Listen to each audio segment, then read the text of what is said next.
So I got into the text, and wow, it's a great chapter. It's not the chapter that you would think that you would go to study the will of God. But once again, once you get into here, it's a pretty good text. So we're going to spend 3 weeks, because it'll take that long to dissect it and hit some of the issues.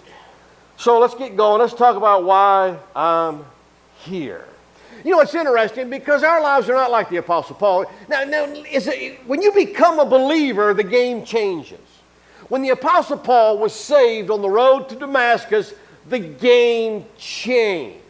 He was a persecutor of the church, and then he became a believer and trusted Christ on the road to Damascus. And then he goes into town, and he meets this guy, Ananias, and he comes to Paul and says, hey, here it is. God laid it out for you, and you're going to be an apostle, and you're going to suffer a lot. It was worse than the Chicago Cubs losing last night. I mean, I think they're toast. I don't think they're going to win 3 in a row, and I think all of Chicago is suffering right now, but this is different. I mean, this is painful, physical suffering coming your way. Now, I don't know that you really want God to lay it out for you like he laid it out for the Apostle Paul. Because I promise you, most people would say, I don't know. I'm just not in for that. So we're talking about Christmas, and let me just tell you that God's will does not come like a Christmas gift. And you open it up and it's like, oh, this is what I've always wanted. That's not the will of God. Okay, so I don't know what your ideas are of the will of God, but it's just, you know, when life difficulties come around, Paul didn't sit around and say, what is God up to? See, he knew it was coming. Unlike us, we're like, what in the world is going on? That's just, because here's the deal. Okay, hopefully our plans will line up with God's purpose, and so it's hard not to, but most of us have already drawn a picture, and then we sit around and we figure out what our lives are going to look like, and then when the picture changes, because God starts to paint a different picture, that confuses us, and there's the rub. All right? And that's why we have questions. So, let's start with the big picture. And you know what I mean with the big picture. Okay, when you have a jigsaw puzzle, first thing you do, you open the box, you throw it all out. Now, unlike the jigsaw, okay, this analogy is not 100% whatever, because you don't know what your whole picture looks like. Okay, I got that. Okay, but God's will, you get the outline done. You look for all the edge pieces, the corners, and you get the outline done. Okay, so what's what we're going to do right now? So we're going to look at 3 things, and this is the outline. This is the border, and then the will of God for your life. It's all fits inside these 3 things. All right. Now, most of us have heard of the Great Commandment. All right, Matthew 22. You're going to love the Lord your God with all your heart, all your soul, and all your mind. It's the great and first commandment. Then you got to love other people. You say, okay, I got the loving God part down. Loving people is just really tough. Okay, yeah. Because people are. You know, isn't it amazing?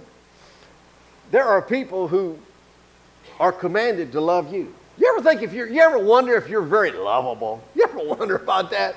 I don't know. I've met people, okay, you have too, they're not very lovable. You know, I wonder if they ever look in the mirror and think, you know, I'm not very lovable. I don't know what people think. I have wanted to ask a few people at times, wouldn't you? Oh, anyway, I got to move on. It's not really, you know. Okay, then there's the Great Commission. Go into all the world and make disciples of all nations. So I'm witnessing to a guy this week, and And he's like, Mike, you sure are persistent. Well, I said, well, what do I do with this? What do I do? The Bible says, go out and make this. I'm trying. You are not a Christ follower. God told me to turn you into a fully devoted follower of Christ. I've been working on you for a long time. I haven't done it yet. I can't stop. He said, man, you're relentless. We get along really well. We're, great friendship and all that. Good stuff. I don't know. Great commission. Okay, so that's part of the outside edge, all right? So I know that the will of God is that I love Him, love others, and I'm always trying to take people from where they are to help them become fully devoted followers. You got to start somewhere, all right? Okay. Then there's the great compassion. This is a great text in Micah 6:8. He has told you, O man, what is good. What does the Lord require of you but to do justice and to love kindness and to walk humbly with God? So now we got to deal with compassion and to help people. There's a lot of ways to show compassion. Hey, one of the ways you can show compassion is just this year at Christmas, you fill up a shoebox or two. That's a pretty compassionate deed right there. Now, that's not the extent of it, but all I'm saying is as you go through life, you're always looking at the outer edge, okay? All right, so those are the kind of the big things. I know we'd like for God to just spell it out for us, but here's what I know too. In Ephesians 2:10, the Bible says we are God's workmanship. Now, I want you to get something here. We are doing a series on the book of Acts, and it's entitled Unfinished. So we're God's workmanship, but God has built it into our DNA to remodel all the time. So God's not done with us yet either. You don't just, boom. When you were born, God wasn't done. And if you're breathing, God's not done. So if you look at the great sculptures of time, took years to do them. And some of the great paintings took years. All I'm saying, so we're God's workmanship. But right now, your body is remodeling on the inside. Did you know that your bones are constantly breaking down? That's weird. But then they're constantly being rebuilt. The body's an amazing thing. All I'm saying is He's not only rebuilding and remodeling you spiritually, He's also, it's inside. Right here, my leg bone right now, it's breaking apart. I don't know how it all works, but it's the craziest thing. All I'm saying is we're His workmanship, created in Christ Jesus for good works, which God prepared beforehand that we should walk in them. So God designs us for a particular reason.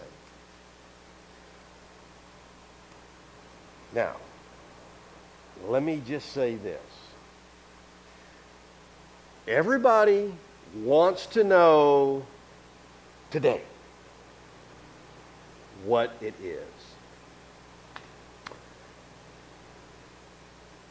I'm amazed, there's people out there, they will write books on the will of God, and they'll be like 68 years old. Boy, they're writing a book on it. And they will talk about their journey and the questions they had. 68, they figured it out. Because hindsight's 20/20. And the hard part for us, we want to know today. And I can't promise you that. Now, I'm going to give you a lot of good information from the Scriptures. But I know that God put each of us, every single one of us here, intentionally. So we all play a part. That's what I know. All right, John 15:16. You did not choose me, but I chose you and appointed you that you should go and bear fruit, that your fruit should abide, so that whatever you ask the Father in my name, he may give it to you. Now here's what I know too. Life's going to be filled with dark days, wrong turns. Life will be an emotional roller coaster at times.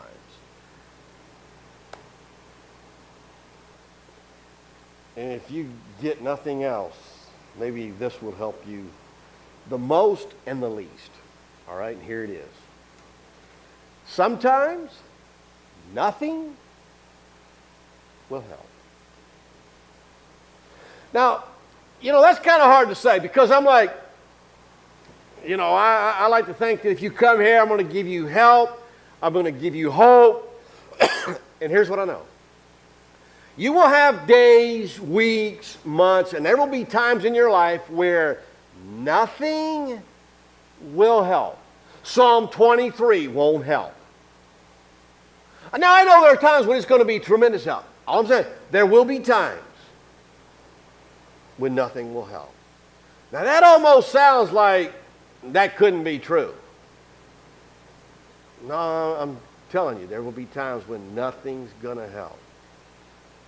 But you're going to have to get through it because God is still there even in the dark times. That's all. I know that doesn't seem hopeful, but in a sense it is. Because if you knew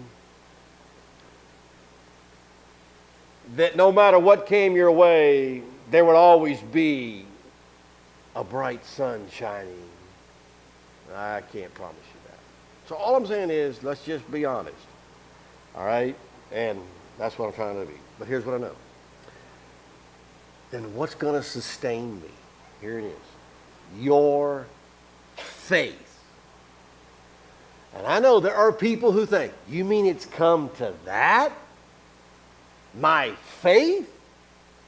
You must still believe that God has a plan and that he can use it. What if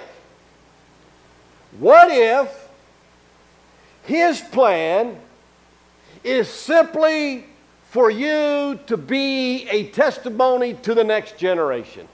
I'm just saying, what if? Psalm 71:18, so even to old age and gray hairs, O God, do not forsake me until I proclaim your might to another generation, your power to all those who come. All right. Now, my maternal grandfather died when I was, like 1 or 2. I forget what year he died. So I didn't know him. Well, my grandmother eventually moved in with us, and she lived in the basement. We lived in a split level just outside Tyson's Corner in Northern Virginia, and she lived in our basement. And she would every night, man, she'd do Bible stories and, Daniel, David, Joseph. You learn all your Bible stories and all that. Now, I'm not saying that's all she did in life, but here's what I am saying. What if, she died at about 98 and a half until the day she died. She read her Bible, all written all over. And she went to church. Well, she didn't go at the very, during the end because she couldn't, drive or get out. But she was solid in her church and all that. And I don't know what all she did. Oh, I know there were times she might have played the piano some. But at 98, you did a lot. All right. But I know that she influenced me probably spiritually more than anybody else. Because it was at my young age. And it's just blossomed from there. So, and she only lived with us till I was like 7. Because my dad looking for a job, we lived there, and so we went to Arizona. I'll never forget it. You don't remember much, but so we moved to Arizona. We just packed up, moved everything to Arizona. Can you imagine?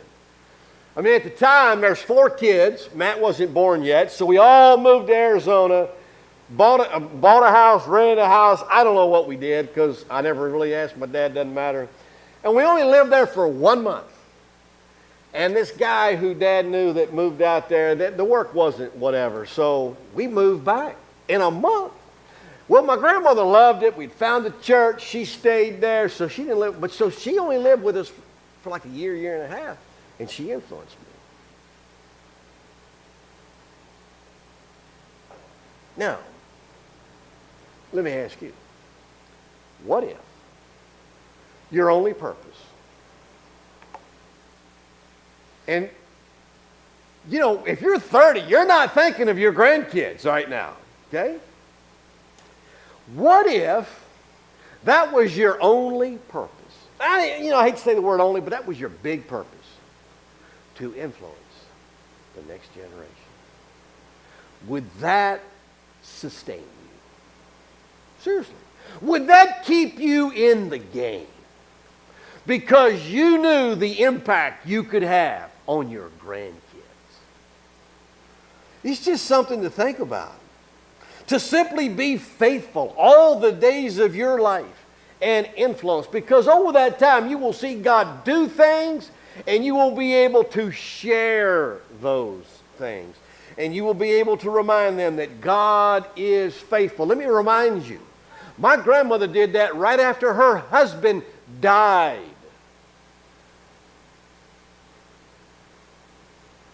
If my grandfather had not died, where would I be today spiritually? I have no idea, because she would not have come to live with us. I don't know. And look how God used that. I'm just saying, the will of God. It's just, you can't always figure it out. So, I have a disclaimer. I may not resolve this issue to your satisfaction. I just may not. But I'm going to try to add some clarity if I can. All right? I know hindsight's 20/20. Joseph was in prison for 2 decades before he realized that God had an incredible plan for his life. But when he sat in that Egyptian prison, it wasn't clear at all. When Moses was in the desert and it was year 38, you're feeling kind of useless, are you not? Out here with a bunch of sheep. What kind of a life? I've been out here for 38 years. I don't know.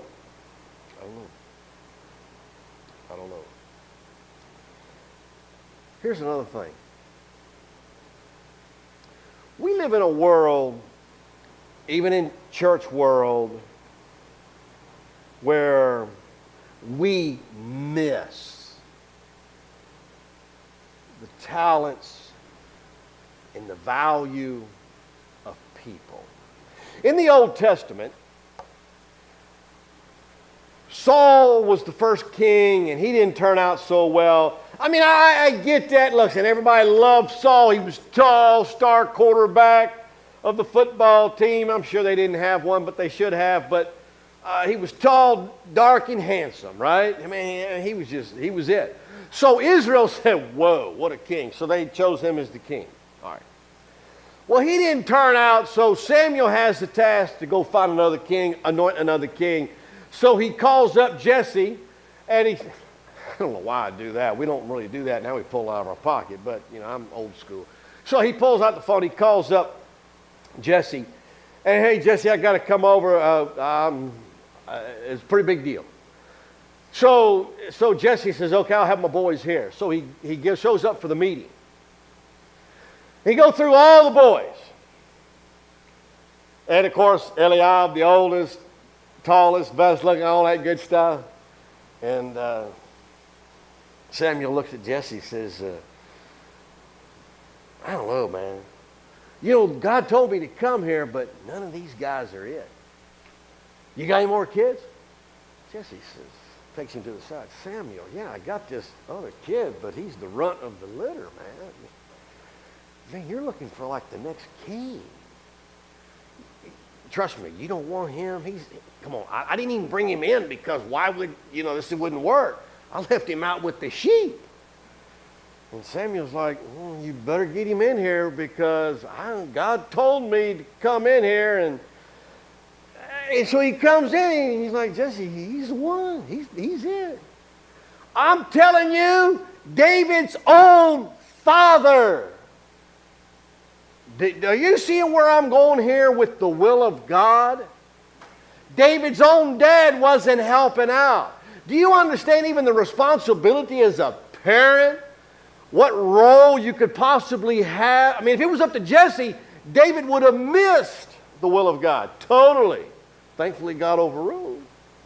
Now, all I'm saying is, once again, one of my goals today is just muddy the waters.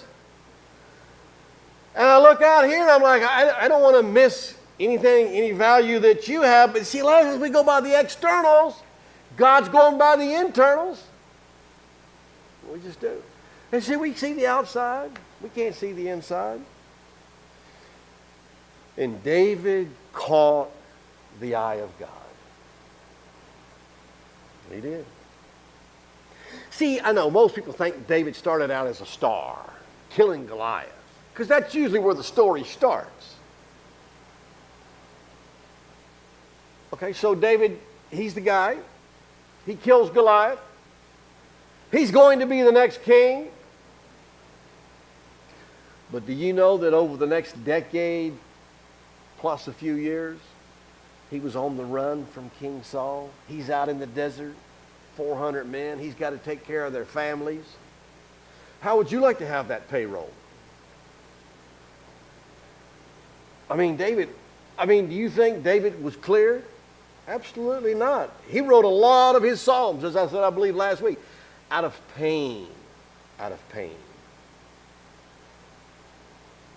Psalm 13.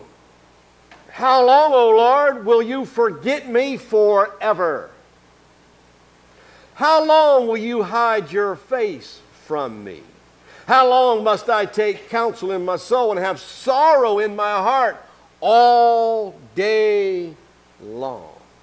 How long shall my enemy be exalted over me? God, I thought it was your will that I became the next king of Israel.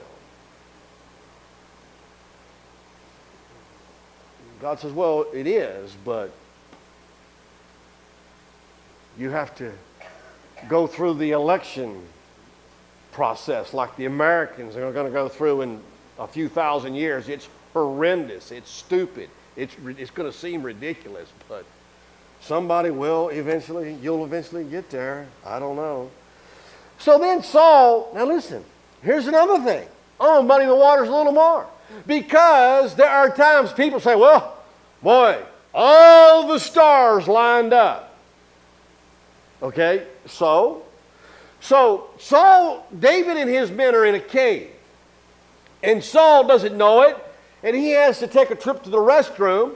And so he goes in a cave to go to the restroom. And he doesn't know it, but back further in the cave are David and his men.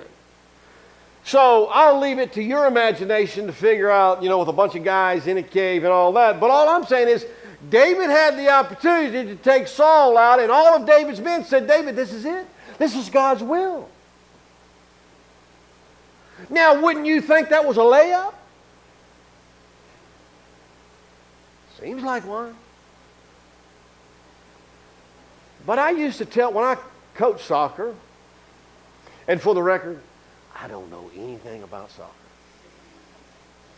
But my kids played and I coached this team, and my job was just to go out there and fire them up. I figured they'd make it happen. Anyway, but I'd have kids, they won't take, here's what I would tell them. Listen, don't force your shots. You got to let the game come to you. You know how hard that is? Because you're out there, oh, I can kick it in. Oh, coach, put me in. I can kick it in your dreams. I mean, it's like, we all think, so here's David. Now, David, okay, I'm going to talk about this, but not much today. Just raising the thought, because I want to drill down here. I want to talk about the data, the circumstances. But David, in his gut, sometimes you have to go with your gut. David said, I don't think so. I don't think it's the right time.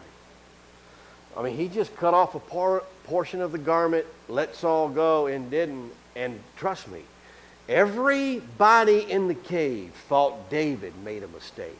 But he did not force the will of God. Basically, David said, yeah, I just don't think this is it. I think God's got another way. I think he's got a different plan. So he decided not to force God's hand. And you know, people do this all the time. Speaking of time, I'm running out of time. This is terrible. This might go 4 weeks, but I got to get through this. Athletes have tried to force things. You know, we all thought Lance Armstrong was this incredible cyclist. What was it? 7 cycling titles at the Tour de France. Come to find out he'd been cheating, doping himself and all that. I don't know, you know. Athletes do it. I mean, people do it all the time. People cheat. You're kidding. Well, they do. The Apostle Paul said in 2 Timothy 4:7, I have fought the good fight. You know what? I finished the race. If you're going to run, you got to run legitimately. You just have to. You have to say, well, I did it the right way. The right way. Well, what have I mentioned so far? Wow. Externals, family, problems. All I know is the will of God is not determined by how smooth the road is. It's not determined by circumstances alone. What if the less smooth road in your life will bring the most glory to Christ? Just ask him. It did for Joseph. It did for David. It did for Paul. It did for Daniel. I mean, it did for Nehemiah. And we could just go on and on and on. We could come to the modern day. It did for Joni Eareckson Tada. I mean, you know, the list is endless. At the end of the day, and I'm going to raise a couple of issues, and I'm going to leave you hanging big time. I have to, because I'm out of time. I said, I believe last week, how many of us really know what we want? In John 1:38, Jesus turned and saw them following and said to them, what are you seeking? And they said, Rabbi, where are you staying? A couple of observations before I close. Your soul is like a window with 4 window panes. Now, the first pane is your public persona. That's what everybody knows. No secrets. I mean, if you're impatient, people know it. If you're fun to be around, people know it. If you're impatient, okay, people know it. If you have anger issues, people know it. You know what I'm saying? If you're loud, people know. If you're quiet, people know. I mean, that's your public persona. No secrets. But then there's your facade. That's window pane number 2. These are the things about you that nobody else knows.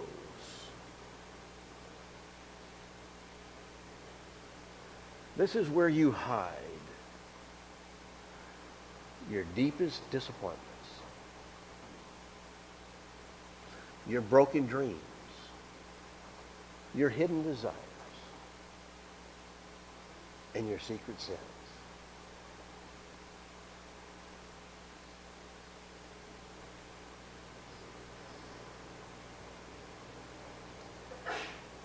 Now, I know part of that is due to the fact that it doesn't feel safe at times to share those things. But I could tell you, and it would be a fact, that everybody in here has a broken dream. You do. All right, I got to move on. Number 3, the third pane is your blind spot window pane. This is the interesting window pane. This is the window pane. This is the one everybody else is looking through and you can't see through it at all. These are the things that people know about you that you don't know about yourself. Fascinating, huh? You know, it's like, what do they see that I don't see? Well, it could be some lack of self-awareness, but also it could be that you don't have friends. I remember years ago I heard John Maxwell say one time, he says, don't you have any friends who will tell you? Because have you ever told somebody something that they didn't know about themselves? Then you're kind of like, I need to tell you something. Now, friends can. Friends can. But you don't see it. So the less friends you have, probably the more blind spots you have. And then number 4 is the unknown window pane.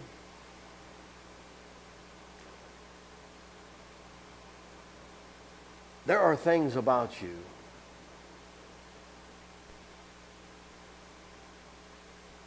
that you don't know. This is different than the blind spot window pane. C.S. Lewis said it like this in Mere Christianity: your real new self will not come as long as you are looking for it. It will come when you are looking for Him. And I wonder that Andrew and Philip know that, and that's why they told Jesus, where are you staying? Because if we could spend some time with you, we'll be able to better answer the question, what are we looking for? And I have to stop right there.